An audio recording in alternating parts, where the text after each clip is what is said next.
This is Samsak, and in this video we are looking at the American Civil War. So firstly, we need to look at the causes of the American Civil War, as there were fundamental economic differences which existed between the South and the North of the United States. So in the North, the economy was based upon manufacturing and industry, whilst the South relied on large-scale farming that depended on the labour of black slaves.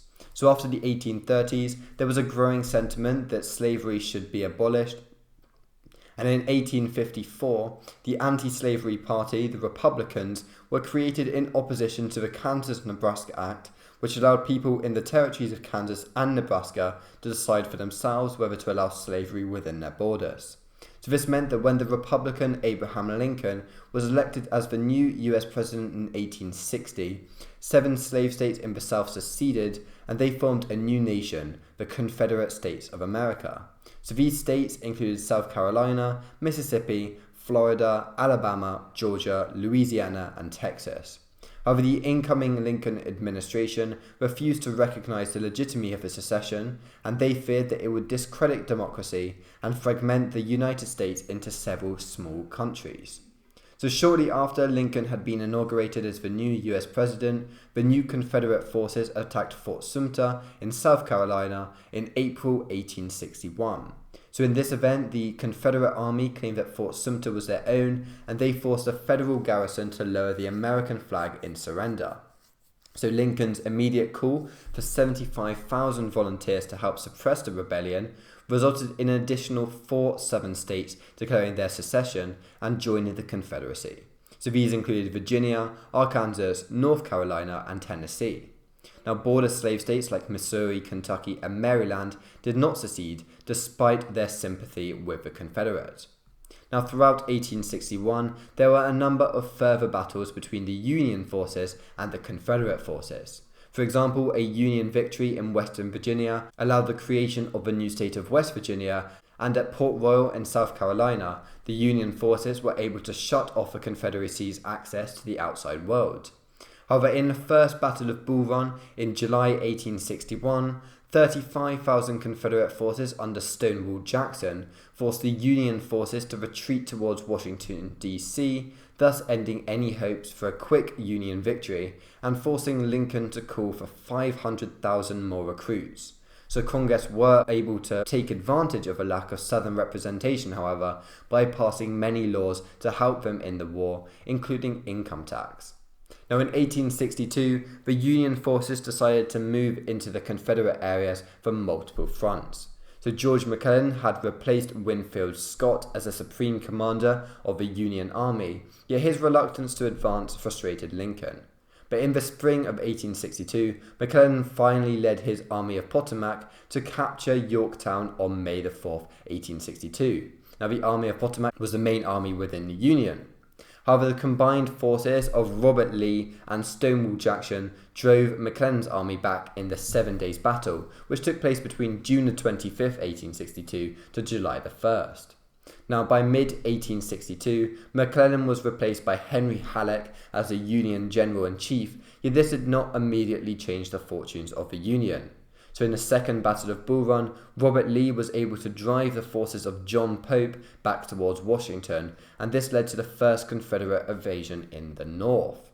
Even so, this was prevented by McClellan, who was able to reorganize his army and drive Robert Lee's army into a defensive position after the Union victory at the Battle of South Mountain on September 14, 1862.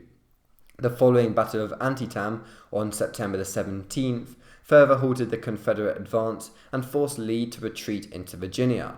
However, the reluctance of McClellan to pursue the Confederate army meant that Lincoln and Halleck removed him of command in favor of Ambrose Burnside.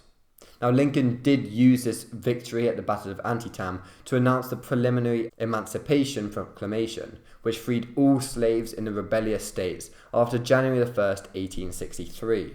So this would deprive the Confederacy of the bulk of its labour force and put international public opinion on the side of the Union. However, the plans for a Union offensive by the new Union commander Joseph Hooker were thwarted by a surprise offensive by Lee at the start of May. So this meant that Lee was able to win a victory at the Battle of Chancellorsville, despite the fact that they suffered 13,000 casualties, which was 22% of their troops, and one of their commanders, Stonewall Jackson. So Lee did launch another invasion in early June, and he attacked the Union forces commanded by General George Meade near Gettysburg. However, in the Battle of Gettysburg, the Confederate forces lost close to 60% of their men, and many viewed this battle as a turning point of the American Civil War. So in the same month as the Battle of Gettysburg, the Union forces under Ulysses S. Grant took Vicksburg in Mississippi. And this meant that after the Confederates were able to come away victorious at Chickamauga Creek in Georgia, Lincoln expanded the control of Ulysses Grant, and he led a reinforced Federal army to victory in Chattanooga in late November. So in March 1864, Lincoln placed more trust in Grant when he put him in supreme command of the Union, replacing Halleck. So Grant would soon lead the Army of Potomac towards Lee's troops in northern Virginia, and this resulted in bloody battles like the Battle of the Wilderness, the Battle of Spotsylvania, and the Battle of Cold Harbor. So these battles were mainly inconclusive, and this led to a 9-month war of attrition in the Siege of Petersburg, and this took place between June 1864 to April 1865. Now at the same time, the Union commander, William Tecumseh Sherman, was able to outmaneuver Confederate forces to take Atlanta by September.